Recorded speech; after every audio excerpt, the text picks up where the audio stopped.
The sleek digital register at the boutique's polished marble counter glowed with a staggering sum. Nearly $2,000 for 3 oversized matte black shopping bags brimming with silk scarves, a fine leather clutch, and 2 crystal bottles of imported perfume. None of it belonged to me. Standing beside me was my 29-year-old daughter, Sarah, alongside her husband's mother, Brenda, who was delicately adjusting her expensive cashmere wrap with a complacent, tight-lipped smile. "Oh my goodness! I left my purse in David's car too!" Brenda chimed in with a soft, practiced gasp, fluttering her manicured hands in feigned embarrassment. "We are just so scatterbrained today, aren't we?" Both women turned their expectant, utterly confident gazes toward me, as if my hand moving into my handbag to produce a black credit card was as natural and inevitable as gravity itself.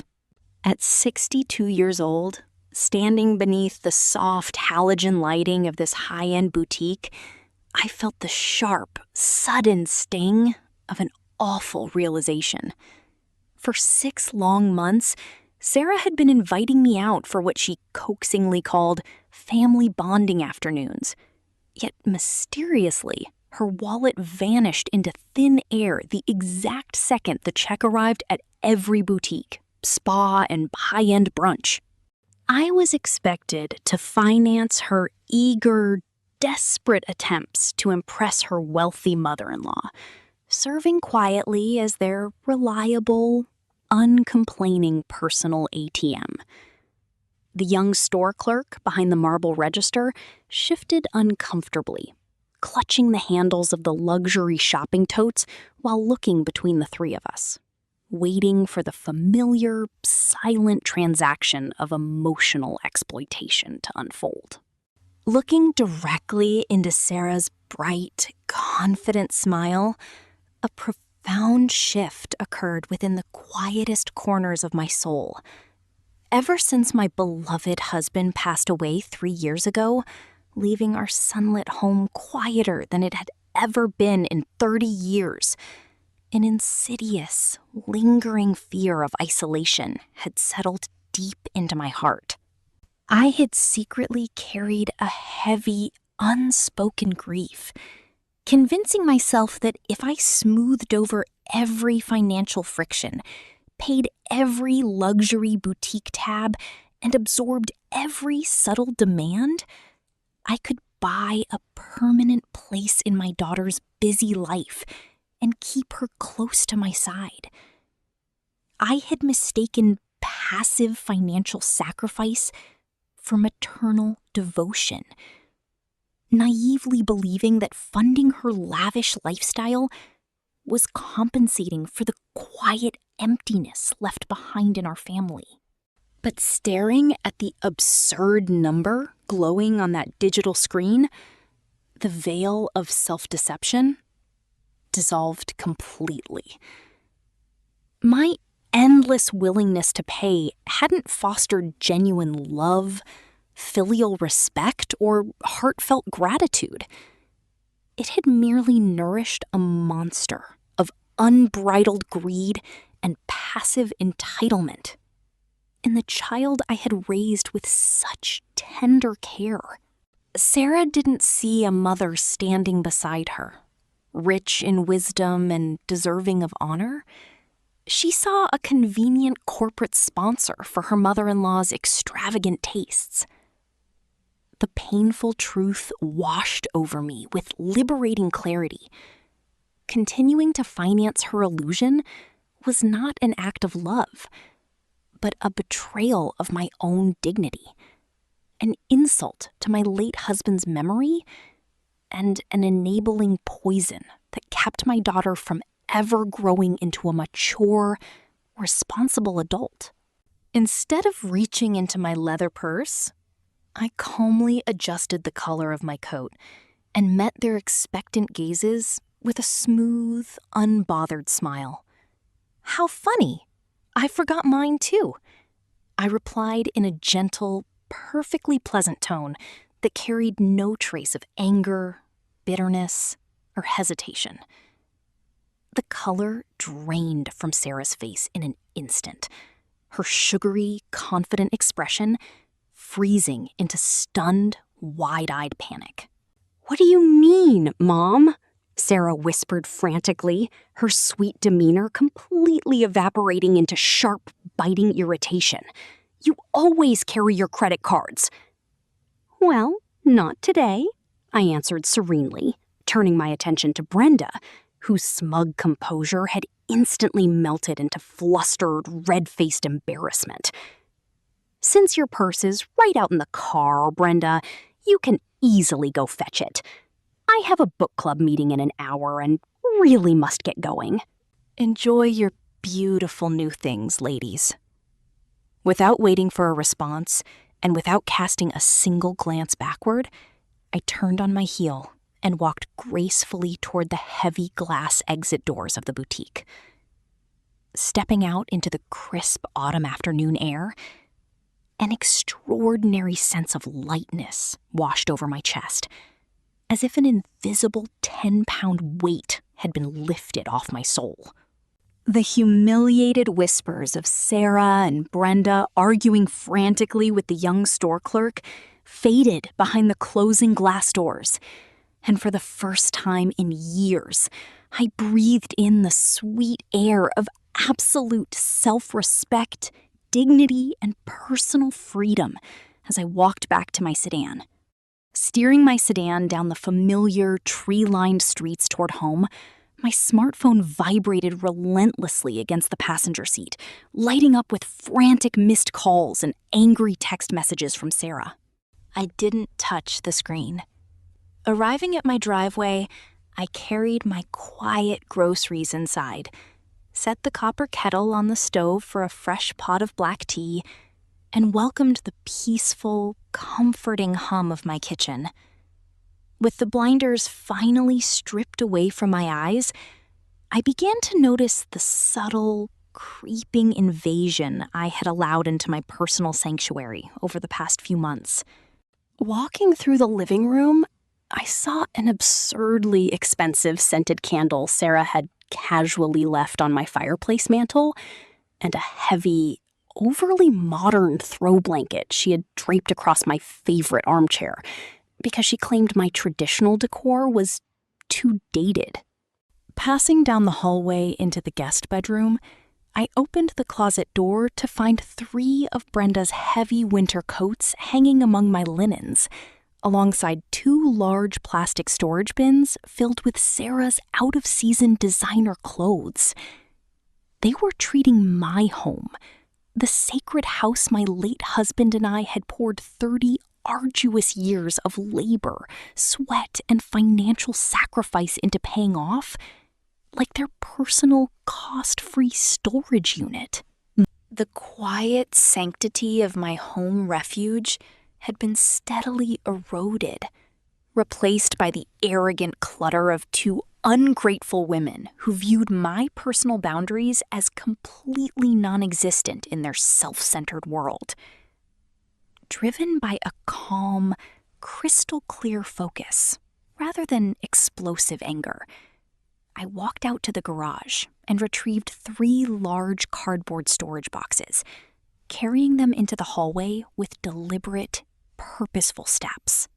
I carefully folded Brenda's heavy winter coats, gathered Sarah's designer clothing, and packed away every invasive accessory, scented candle, and modern throw blanket that didn't belong in my home. Every item placed inside those boxes felt like a tangible boundary being restored, an act of reclaiming the quiet dignity of a house that had witnessed decades of honest hard work, shared dreams, and genuine love. The subtle, gradual takeover, disguised under the sweet, manipulative guise of family bonding, was officially coming to an end today. I neatly sealed the cardboard flaps with heavy tape and stacked the 3 boxes directly beside the console table at the front entryway, placing them where they could not be ignored the moment someone stepped across the threshold. Looking around my living room, the space immediately felt lighter, cleaner, and restored to its original, serene state. I poured myself a steaming cup of hot black tea, sat down in my favorite armchair, and looked out at the peaceful rose garden blooming beautifully in my backyard. The impending storm of Sarah's temper was surely brewing on the horizon, but sitting quietly in my sanctuary, I knew with absolute certainty that I was finally controlling the weather in my own life forever.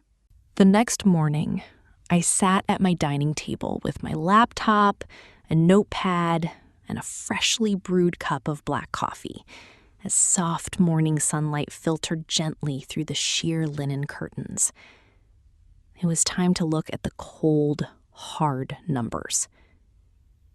For years, I had maintained a loose, trusting grip on shared expenses, naively assuming I was merely helping my only daughter get back on her feet during lean financial times.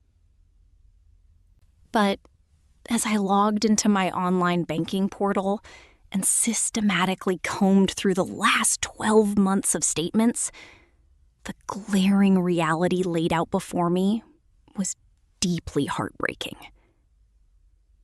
2 years ago, when her husband David was between jobs, I had added Sarah as an authorized user on an emergency credit card, strictly intended for unexpected medical bills or urgent car repairs. Clicking on the recent transaction history, my breath caught in my throat. Last month alone, there was a $300 charge at a premium boutique wine shop, followed by a $500 charge at the exclusive country club tennis facility that Brenda frequented. There were upscale day spa visits, luxury dining receipts, and high-end cosmetic purchases, none of which constituted a genuine emergency. The financial trail proved beyond a shadow of a doubt that my generous safety net had been transformed into an unconstrained slush fund for Brenda's social ambitions. The deep grief of seeing my maternal trust betrayed gave way to a sharp, empowering resolve. The long era of passive financial submission was officially over in my home. Without calling Sarah to engage in a futile, emotionally exhausting argument, I quietly clicked the authorized user settings on my online banking portal and permanently canceled her credit card, ending her access in a matter of seconds. But I did not stop there. Navigating to my family's cellular account, I discovered Sarah and David's brand new smartphones were still bundled under my plan, accumulating exorbitant international data charges from a vacation they had taken to Mexico with Brenda last winter. I called my service provider, instructing the representative to remove both lines and initiate a formal transfer of billing responsibility directly to their names. Next, I logged into my auto insurance portal, where Sarah's luxury SUV was still bundled under my policy to afford her a multi-card discount, though I was paying the vast majority of the monthly premium. Rather than canceling her coverage abruptly and leaving her legally vulnerable on the road, I adhered strictly to proper legal protocol and grace periods. I drafted a formal, certified notification letter, giving Sarah a clear 14-day grace period to assume her own insurance policy and mobile contracts, mailing it via certified mail with return receipt requested. Doing this was not an act of petty revenge or anger. It was a necessary, dignified return of personal responsibility to two capable adults. Passive financial dependency only breeds toxic entitlement, and I was entirely done funding an illusion at the expense of my own hard-earned peace, dignity, and financial independence. At precisely 12 o'clock noon, the quiet stillness of my home was shattered as the front door handle rattled aggressively. Sarah still held her old silver key on her keyring, a physical token of access she had possessed since moving out for college a decade ago. She swung the heavy oak door open and marched into the entryway with a flushed, furious face, stopping dead in her tracks when she nearly tripped over the 3 cardboard boxes neatly stacked beside the console table.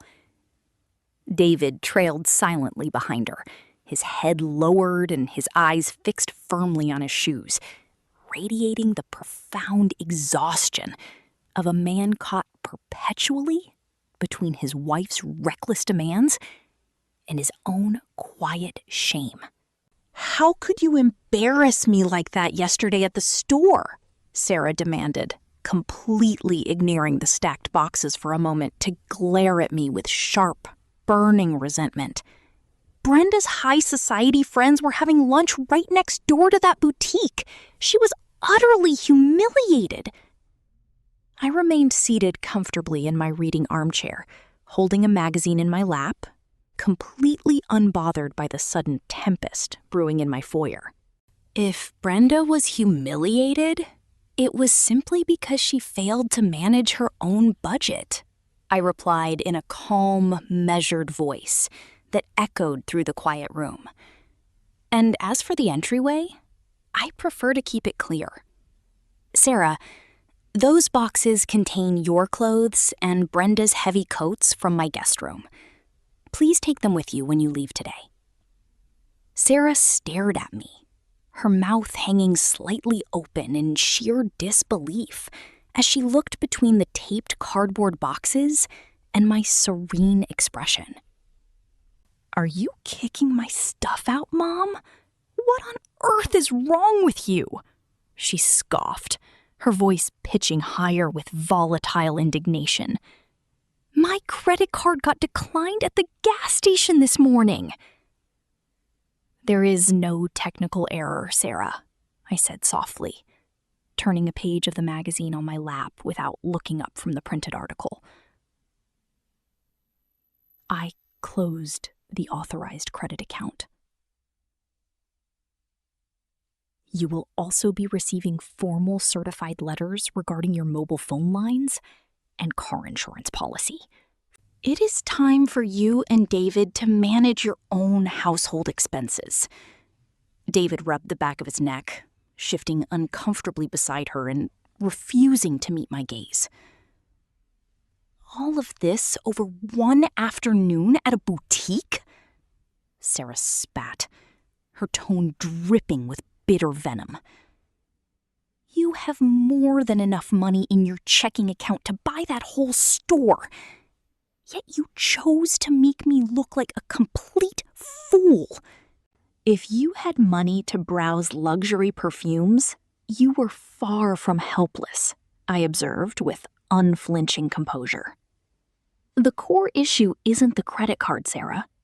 The problem is that you have treated your mother like a corporate sponsor for your mother-in-law's extravagant lifestyle, sacrificing our authentic relationship for hollow social approval from people who do not truly care about you or your family." Sarah's face tightened with sudden rage, and she opened her mouth to yell, preparing to unleash a torrent of dramatic accusations.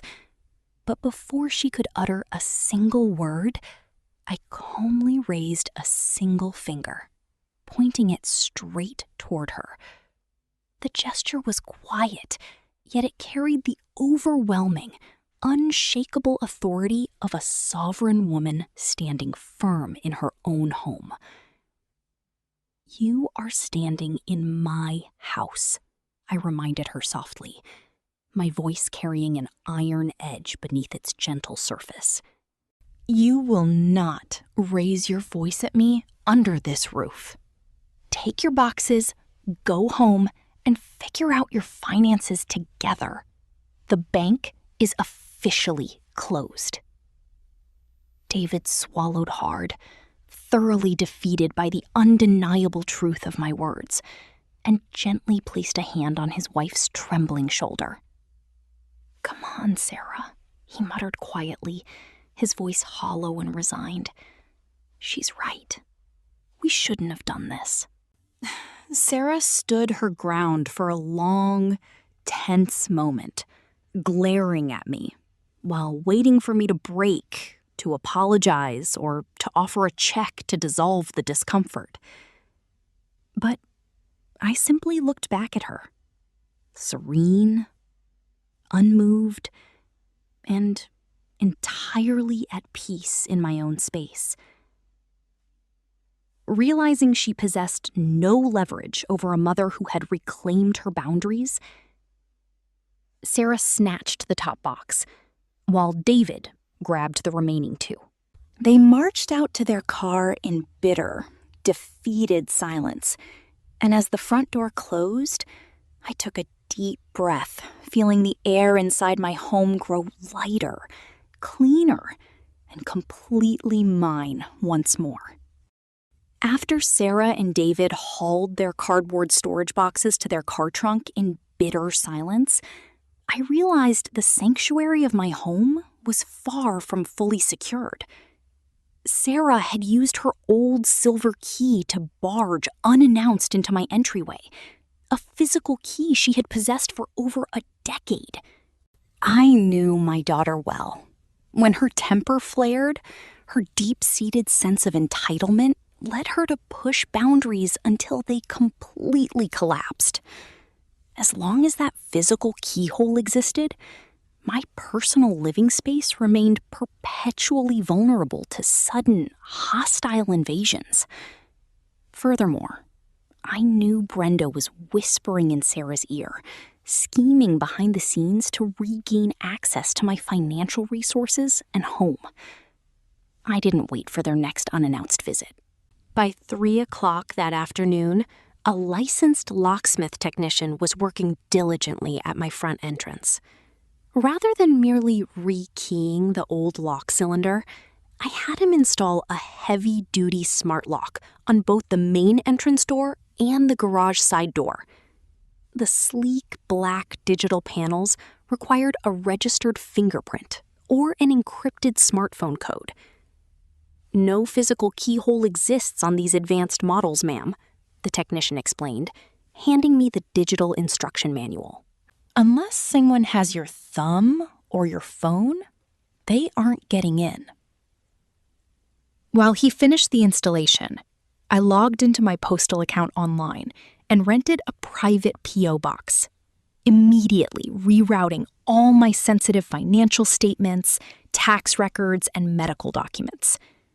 Sarah's habit of casually flipping through my private mail on the kitchen counter officially ended today, securing my sanctuary inside and out. That evening, as twilight painted the crisp autumn sky in soft, reassuring hues of lavender and golden amber, I sat at my desk and composed a brief, perfectly polite text message to Sarah and David. "I have upgraded the home security system and installed digital smart locks on the house today," I wrote, keeping my tone gentle, neutral, and crystal clear. "If you need to stop by in the future, please call ahead so I can be home to open the door for you." I didn't wait for a reply, nor did I allow myself to linger in nervous anxiety over how Sarah might react to this firm new boundary. Setting my smartphone to silent and placing it inside a wooden desk drawer, I walked into the kitchen, poured myself a glass of deep Cabernet Sauvignon, and carried it out to the back patio. The cool evening breeze rustled gently through the towering maple trees, carrying the faint, sweet fragrance of late-season roses blooming beautifully in my garden. Sitting quietly in the peaceful twilight, watching the evening stars begin to twinkle above my sanctuary, I felt an overwhelming sense of inner peace settling over my spirit. For years, I had allowed my life to be dictated by the constant noise of other people's unreasonable expectations and emotional demands. Pause. But tonight, surrounded by the comforting stillness of a home that was truly my own, I realized that establishing firm boundaries wasn't an act of hostility, but a sacred, healing gift of self-preservation, dignity, and lasting peace. 2 weeks after my certified letter arrived at Sarah's apartment, the strict 14-day legal grace period for her auto insurance policy officially expired. Sarah had carelessly tossed my formal notification aside, foolishly believing her mother was merely blustering and would never actually follow through on removing her luxury SUV from the family account. On the 15th morning, while driving through town on her way to an expensive hair salon, Sarah was pulled over by a traffic officer for a minor speeding infraction. When the officer ran her vehicle registration through the state database, the system flagged her SUV as completely uninsured. In accordance with strict state law, the officer issued her a heavy traffic summons and called a tow truck to impound the vehicle on the spot. Stranded on the roadside in utter shock and disbelief, Sarah desperately called her mother-in-law Brenda, begging for an immediate cash loan to cover the expensive impound fees and mandatory insurance reinstatement.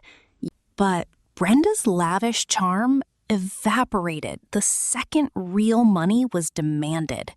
She coldly informed Sarah that she didn't lend cash for careless administrative mistakes, and abruptly hung up the phone. For the first time in her adult life, Sarah faced the harsh, unvarnished consequences of her own financial negligence, without her mother standing by to absorb the blow.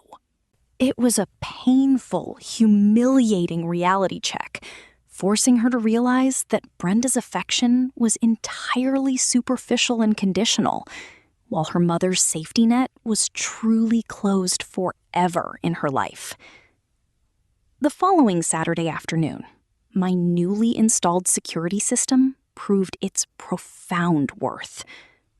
I was out in the backyard, wearing my worn canvas gardening gloves, carefully pruning the climbing rose bushes, when my smartphone vibrated gently in my apron pocket. It was an automated, high-definition video notification from the front door camera. Removing a glove, I tapped the screen and watched the live video feed with calm, unbothered curiosity. Sarah was standing on my front porch, but she was far from alone. Beside her stood Brenda, holding a massive silver platter wrapped tightly in aluminum foil, while Sarah gripped a heavy canvas tote bag overflowing with party napkins, paper plates, and floral decorations. I watched through the lens as Sarah confidently pulled her old silver key from her purse, stepped up to the door, and reached for the handle. She froze in complete bewilderment, staring at the sleek black digital keypad, searching frantically for a physical keyhole that no longer existed on the door. "I don't understand. The keyhole is completely gone," Sarah muttered, her voice captured with crystal clarity by the door's built-in microphone. "Well, punch in the code, Sarah," Brenda huffed impatiently, shifting the heavy platter in her arms. "David's brother and his family will be at your apartment in 20 minutes, and your place is far too cramped for this lunch. We need to set up on your mother's patio immediately." They had planned an entire family gathering at my home without even asking for my permission or advance notice. Sarah pressed the digital doorbell button aggressively, her face flushed with rising frustration. Leaning against my wooden garden fence beneath the warm afternoon sun, I tapped the microphone icon on my phone screen, allowing my voice to project softly through the porch speaker. "Hello, Sarah." "Hello, Brenda," I said, my tone smooth, pleasant, and completely unbothered. Sarah jumped in surprise, looking directly up at the camera lens mounted beside the doorway. "Mom, open the door," Sarah demanded anxiously. "We brought food. We need to set up the patio for lunch right now." "I'm afraid today doesn't work for me," I replied gently, my voice echoing clearly across the front porch. "I sent you a text message about the new security lock, Sarah. I am currently busy in the backyard and not receiving guests today." "Mom, stop playing these ridiculous games," Sarah snapped, her composure cracking completely before her mother-in-law. "Brenda's family is on their way. We can't possibly fit everyone into our small dining room." "That sounds like a logistical issue you should have carefully considered before inviting guests to a house you do not own," I observed serenely. "Have a lovely lunch at your apartment. Goodbye." I toggled the microphone off, slipped the phone back into my apron pocket, and resumed pruning my rose bushes. Behind the closed oak door, Brenda and Sarah stood humiliated on the porch, forced to haul their heavy platters back to their car, while I enjoyed the absolute, inviolable serenity of my fortified home sanctuary. The following Saturday morning, I kept my usual peaceful weekend routine, driving to an upscale farmer's market 2 towns over to pick up fresh sourdough bread, organic heirloom tomatoes, and wildflower honey. The crisp autumn air was invigorating, and I was thoroughly enjoying my tranquil stroll among the colorful artisan stalls until I felt a sudden, aggressive tap on my shoulder. Turning around, I found myself facing Brenda, who was glaring at me with a theatrical mask of dramatic indignation. She had spotted my sedan earlier, deliberately followed my car across county lines, and brought 2 of her high society country club friends along to serve as an eager, captive audience for her public ambush. "Audrey!" Brenda loudly projected her voice across the crowded market, ensuring every vendor and shopper at the nearby artisanal cheese stand turned to watch the dramatic scene unfold. "I simply must speak with you. Sarah is completely devastated, weeping in her living room every single night. How could you possibly be so cold, cruel, and heartless as to lock your own flesh and blood out of her childhood home?" Brenda's 2 wealthy companions folded their arms tightly, casting manufactured, judgmental glares toward me, fully expecting me to shrink back in public embarrassment, wither under the intense social pressure, and humbly apologize just to keep the peace. But I stood my ground, my posture relaxed, my spirit entirely unbothered by their pathetic, calculated attempt at public humiliation in front of strangers.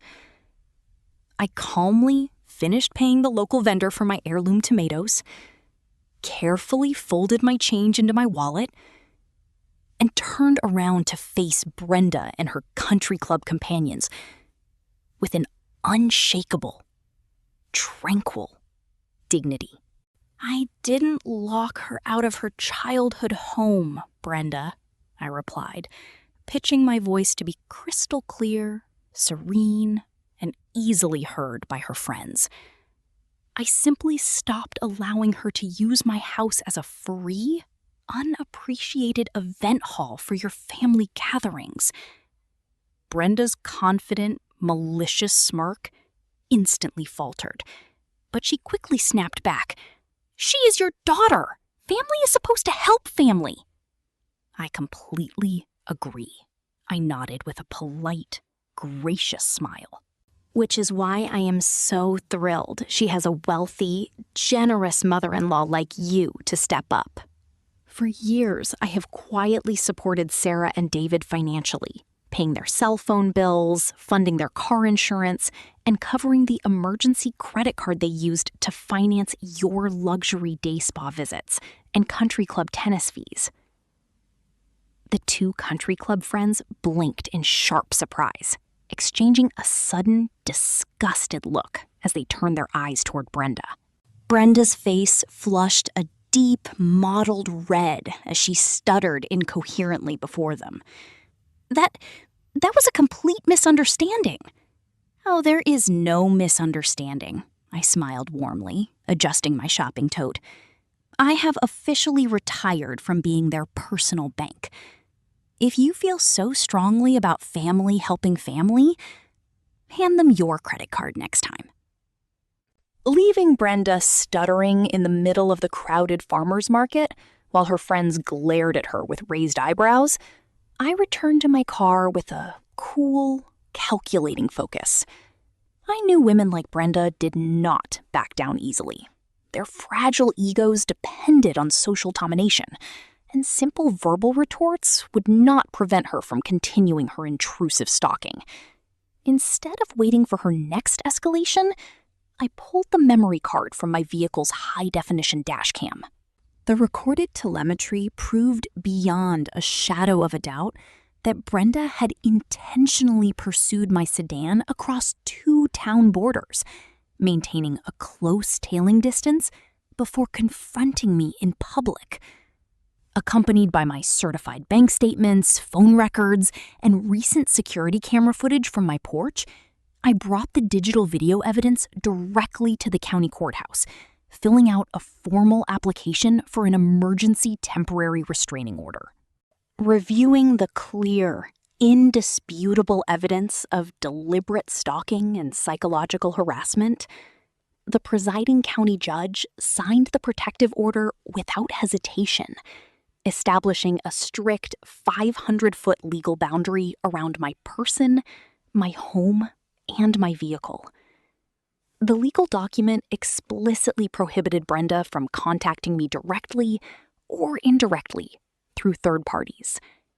Taking this decisive legal action was not born from malice or anger, but from a profound commitment to protecting my own peace. True self-care requires establishing firm boundaries that are backed by the full force of law, ensuring that toxic manipulators are held strictly accountable for their invasive actions. The formal legal service of the temporary restraining order unfolded with exquisite, poetic precision early the following Tuesday afternoon. Rather than serving Brenda at her private residence, county sheriff's deputies tracked her location to the exclusive Grandview Country Club, where she was hosting her annual autumn tea party in the main dining room before 30 of her closest high society peers. As white-gloved waiters served Earl Grey tea, fresh scones, and delicate pastries, 2 uniformed sheriff's deputies stepped into the chandelier-lit room, their heavy leather boots echoing softly against the polished hardwood floor. As white-gloved waiters served Earl Grey tea, fresh scones, and delicate pastries, 2 uniformed sheriff's deputies stepped into the chandelier-lit room, their heavy leather boots echoing softly against the polished hardwood floor. The dining hall fell into an abrupt, pin-drop silence as the lead deputy approached Brenda's head table, addressing her in a loud, commanding voice that carried clearly to every corner of the room. Brenda Miller, you are being formally served with an emergency county protection order, issued on behalf of Audrey Vance, the deputy stated firmly, handing her the official court documents while laying out the strict legal conditions. You are hereby ordered to maintain a minimum distance of 500 feet from Mrs. Vance at all times. any violation of this order will result in your immediate arrest and federal criminal charges." Brenda froze in complete, catastrophic horror, her face turning chalky white as 30 pairs of eyes locked onto her in stunned, murmuring disgust. The polished facade of high society elegance she had spent decades constructing shattered into dust in a single, deeply humiliating moment. In the days following the public legal service at the country club, the social fallout for Brenda was swift, absolute, and utterly devastating. Brenda found herself completely ostracized from her coveted social circles, her invitations to afternoon teas revoked, and her seat on the charity board quietly reassigned to someone else. The malicious rumor campaign she had tried to wage against me collapsed under the weight of documented, indisputable facts, exposing her as a parasitic hypocrite who exploited others while pretending to possess moral superiority. More importantly, she disappeared entirely from my life, terrified of facing immediate criminal arrest if she stepped anywhere near my home or my presence. Sitting by the window and watching the golden autumn leaves drift softly across my peaceful rose garden from my sunlit living room, I felt an overwhelming sense of lightness, gratitude, and deep spiritual healing. I had not merely defended my property, I had reclaimed my life, my dignity, and my sacred peace from toxic entitlement. I realized that when a woman refuses to be a victim, when she stands firm in her truth and leverages the law to protect her boundaries, the darkness retreats, leaving behind a tranquil sanctuary where her soul can finally bloom and heal. On a dark, rain-swept Tuesday evening, 3 weeks later, as heavy raindrops drummed a rhythmic lullaby against my living room windows, the digital chime of my front doorbell softly resonated through the quiet house. Tapping my smartphone screen to view the live video feed, I saw Sarah and David standing under the porch light, soaked by the cold rain and looking visibly exhausted, stripped entirely of their former arrogance.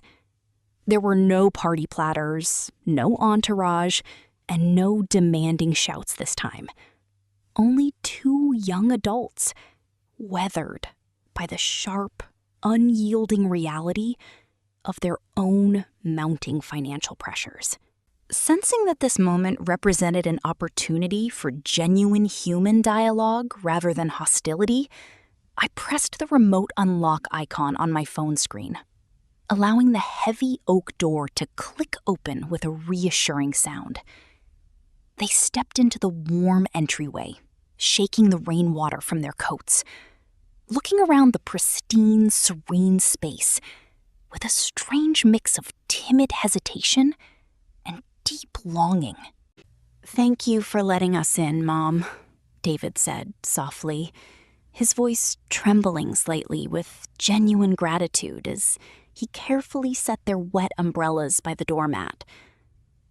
I motioned for them to sit down on the living room sofa, while I took my usual armchair across the coffee table, maintaining a calm, welcoming, yet firm demeanor. As the rain continued to pour outside, creating a cozy cocoon within my home, I waited patiently for them to speak, hopeful that adversity had finally taught my daughter the value of humility and truth. Setting a heavy, leather-bound portfolio onto the coffee table, Sarah slid it toward me with a carefully rehearsed expression of deep filial concern and newfound maturity. "Mom, we've been doing a lot of hard thinking about the future," Sarah began, adopting a soft, soothing tone designed to project earnest thoughtfulness. With rising inflation, property taxes, and this massive house, it simply isn't practical or safe for you to live here all by yourself at your age. I opened the folder to find a meticulously printed architectural floor plan of my home.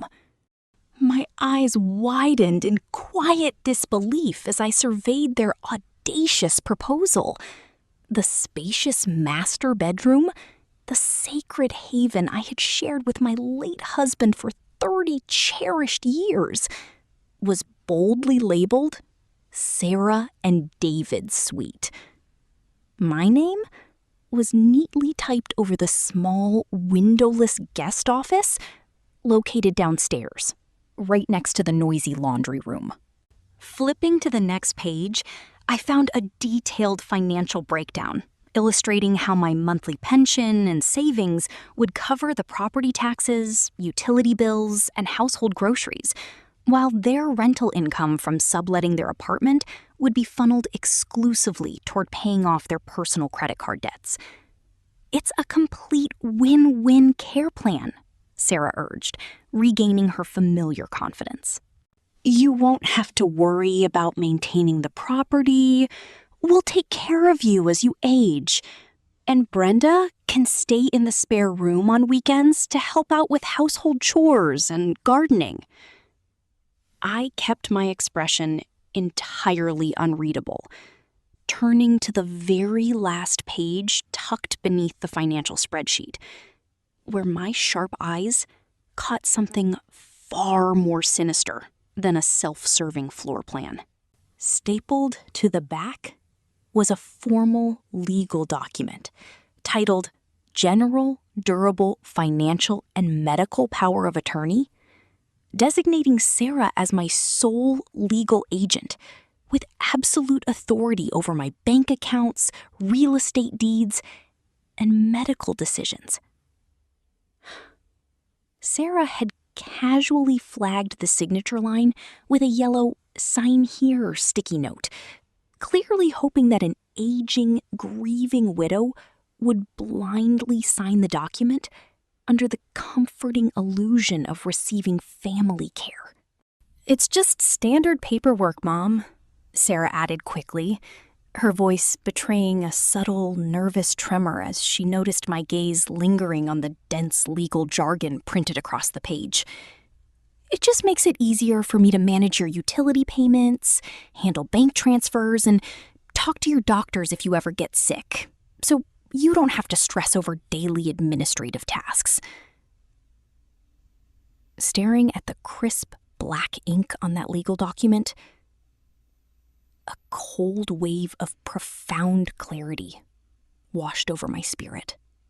This was not a loving care plan born from filial devotion. It was a calculated, hostile takeover, packaged as geriatric assistance, an insidious attempt to strip me of my legal autonomy, confiscate my master bedroom, and turn my hard-earned home into a rent-free resort for Brenda on my dime. Gently picking up the power of attorney document, I raised my eyes and met Sarah's nervous gaze with an unshakable, diamond-hard composure that radiated absolute authority in the room. "I am 62 years old, Sarah, not 90, I stated, my voice smooth, quiet, and carrying an iron edge that cut through the quiet living room like a razor. "My health is excellent. My mind is completely sharp, and I manage my own estate perfectly well. What you have presented here is not a care plan. It is an opportunistic, predatory attempt to confiscate my home, demote me to a laundry hallway, and use my pension to fund your reckless lifestyle." Sarah's face flushed red, and she opened her mouth to snap, but I held up the unsigned POA page between my fingers, stopping her in her tracks. If you or Brenda ever attempt to manipulate me, invade my privacy, or exploit my finances again, I will not hesitate for a single second. I will take this document directly to the State Adult Protective Services and file formal criminal charges against you for financial elder abuse. The room fell into an absolute pin-drop silence as the legal weight of my warning settled over them. Sarah shrank back into the sofa cushion, her manipulative confidence completely shattering beneath the undeniable truth of her actions, realizing that her mother was no longer a vulnerable target, but an invincible guardian of her own dignity. David put his hands over his face, letting out a heavy, shuddering sigh of utter shame as the full disgrace of their scheme hit him. "My God, Sarah." "Stop," David whispered, his voice trembling as he looked at me with deep, genuine remorse. "Your mother is completely right.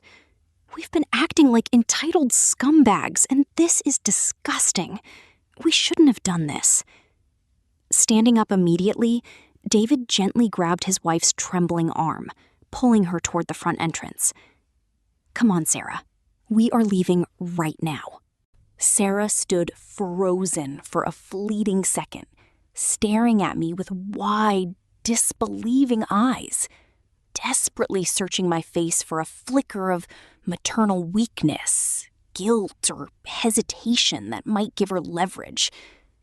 But I simply looked back at her with serene, unbothered composure, offering no apology and no financial lifeline.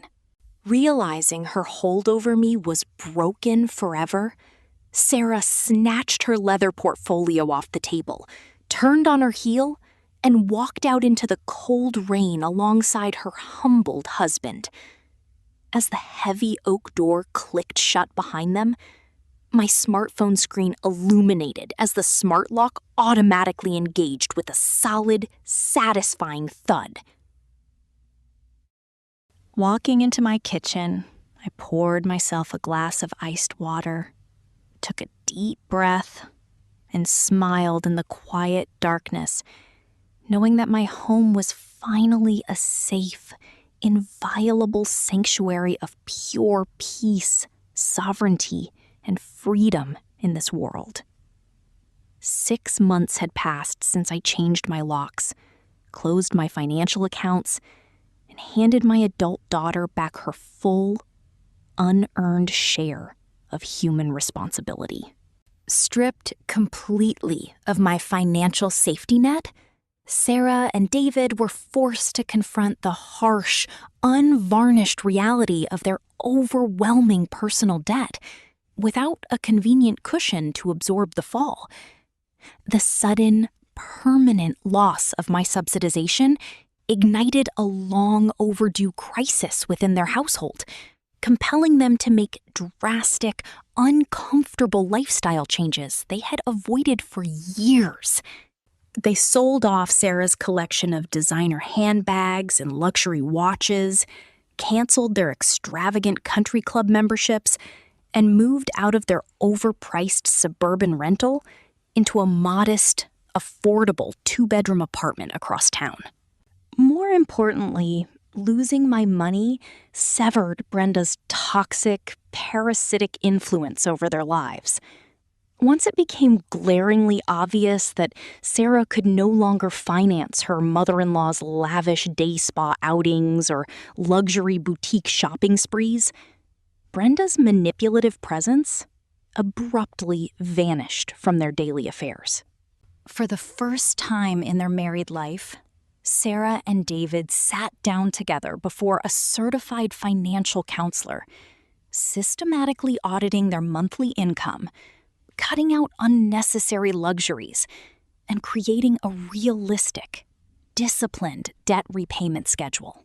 It was a painful, deeply humbling transition for my daughter, But losing her unearned privileges forced her to strip away the hollow facade of high society prestige and finally begin the arduous, necessary journey toward true financial maturity, personal accountability, and genuine self-reliance in her adult life. On a crisp, golden Saturday morning in early spring, the gentle digital chime of my smart doorbell resonated softly through the house, announcing an advance visit I had willingly approved the day before. Opening the heavy oak door, I found David standing on the front porch, alone, holding a brown paper bag from my favorite local roastery. He looked healthier, leaner, and distinctly grounded, carrying himself with a quiet, confident posture I had never seen in him during his years of passive submission and financial anxiety. "Good morning, Audrey," he said, with a warm, genuine smile that reached his eyes. "I brought those dark roast coffee beans you love." "May I come in and brew us a fresh pot?" In the kitchen, I watched quietly from the island counter as David navigated the coffee maker with practiced ease, grinding the fresh beans and pouring 2 steaming mugs with genuine care and respect. Sitting down across from me at the dining table, he slid a mug toward me and met my gaze with deep, heartfelt sincerity. "I came today to say thank you, Audrey," David said softly, his voice steady, warm, and earnest in the quiet morning air. "When you closed your bank and stood your ground 6 months ago, it shattered my cowardice. Your firmness forced me to wake up, confront my own passive weakness, and take real responsibility for my family. Setting those boundaries didn't ruin our lives. It saved my marriage and turned me into a real man." There was no lingering bitterness in his tone, no hidden agenda beneath his visit, and no unspoken plea for a financial loan. There was only the pure, dignified desire of a young man seeking mature reconciliation through mutual respect, honesty, and emotional maturity.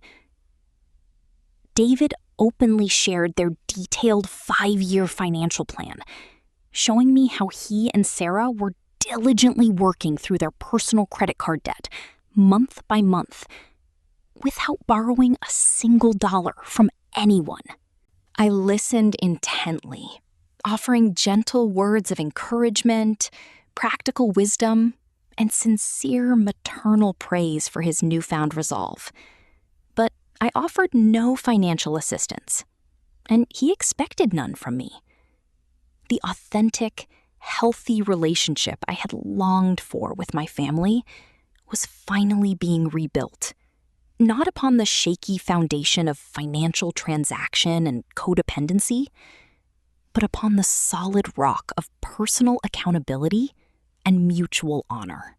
Sarah was still adjusting to this new reality, her pride slowly mending as she learned to live within her means and manage a household budget alongside her husband. But for the first time in years, I saw a bright, hopeful future for them, a genuine partnership forged in the fire of shared responsibility, standing proudly on its own 2 feet, without needing a widow's pension or safety net to survive. After David left that afternoon, with a warm, respectful embrace, a profound, weightless serenity settled gently over my home. Walking slowly through my sunlit living room, I looked around the sanctuary my late husband and I had poured 30 arduous years of hard work, sweat, and love into creating and paying off. There were no longer any invasive luxury accessories left on my fireplace mantelpiece. No modern throw blankets draped over my traditional furniture to hide my personal taste. And no insidious floor plans threatening to displace me from my own master bedroom into a small, dark laundry hallway. The air inside my house felt remarkably light, clean, and completely pure, filled only with the sweet, delicate fragrance of blooming roses drifting through the open patio doors and the comforting warmth of fresh spring sunlight. Sitting down in my favorite velvet armchair by the window, I held a warm cup of herbal tea in my hands and listened to the gentle, rhythmic chirping of songbirds nesting in the backyard maple trees. My home was no longer a battleground of competing entitlements or an unappreciated free storage unit for ungrateful adults. It had officially returned to being the sacred, inviolable sanctuary of rest, peace, and spiritual renewal it was always meant to be.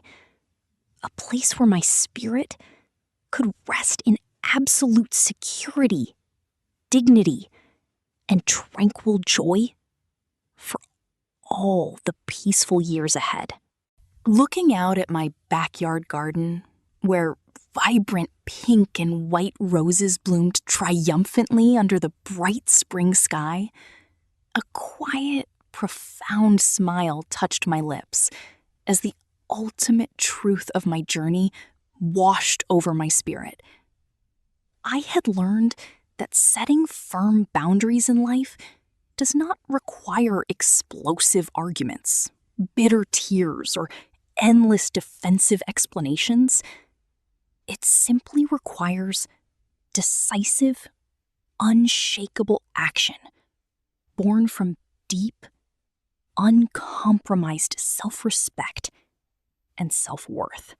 Saying no will inevitably anger those who once profited from your silence and exploited your generosity. But the quiet, enduring peace you receive in return is truly priceless. We so often shrink ourselves within our own homes and lives just to keep a fragile, false peace, allowing ourselves to be transformed into endless, unappreciated resources for people who refuse to grow up and take full responsibility for their own choices. But true love never demands financial submission, nor does authentic respect ask you to sacrifice your own dignity to please others. You cannot force other adults to mature, but you remain the absolute, sovereign owner of the keys to your own heart, your home, and your life. Deciding who walks through your door and establishing how you will be treated within your own sacred space is the greatest freedom, highest power, and most precious gift you will ever possess in this life.